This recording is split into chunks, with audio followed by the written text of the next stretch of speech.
Science নিয়ে প্রথম বিভাগে উত্তীর্ণ রোজিনা উচ্চ শিক্ষায় মুখ্যমন্ত্রী সাহায্য চাইছেন বাবা। বিশ্রামগঞ্জ উচ্চ মাধ্যমিক বিদ্যালয় থেকে সায়েন্স নিয়ে প্রথম বিভাগে 61% পেয়ে উচ্চ মাধ্যমিক উত্তীর্ণ হয় রোজিনা বেগম। বাবা বদ্দি আলম দিনমজুর, মা আনোয়ারা বেগম মেয়ের সাফল্যে বিজয় খুশি এলাকার শুভবুদ্ধি সম্পন্ন মানুষ।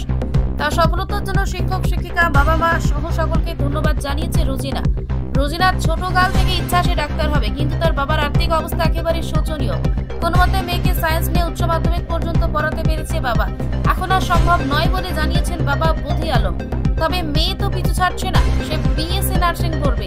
জম্মু জেলা মহকুমার জগাইবাড়ি প্রত্যন্ত অঞ্চলে রোজিনার বাড়ি।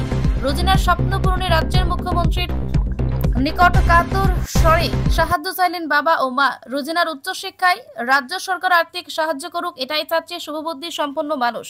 জম্মু জেলা থেকে নিজস্ব প্রতিনিধির রিপোর্ট, ভিশন 24। এবছরে আমি উচ্চ মাধ্যমিকে সায়েন্স নিয়ে পাশ করেছি এবং আমার ছোটোবেলা থেকে ইচ্ছা যে মেডিকেলে যাওয়া। আমার তো এবার বিএসসি নার্সিং করতে অনেক ইচ্ছা।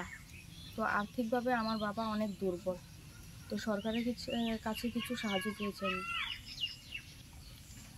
পার্সেন্টেজ 61.2%।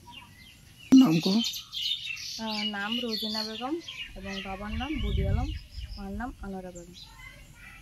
প্রবন্ধনগর। আমার বাড়ি জম্পুজলা ব্লকের 3 নম্বর ওয়ার্ড। আমার মেয়ে এই 12 পাস করছে,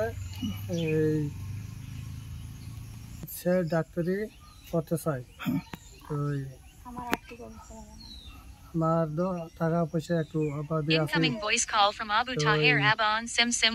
পড়াইয়ান যে পড়ানরা পড়াইছি, অনেক কষ্ট করে পড়াইয়া তুলে আনছি এই পর্যন্ত।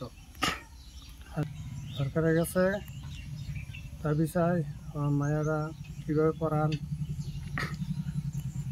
রাজ্যের মুখ্যমন্ত্রী আবেদন করি তারা আমার কিছু সহযোগিতা করতো, করলে আমি মেয়েদের লেখাপড়া করাতে পারাম।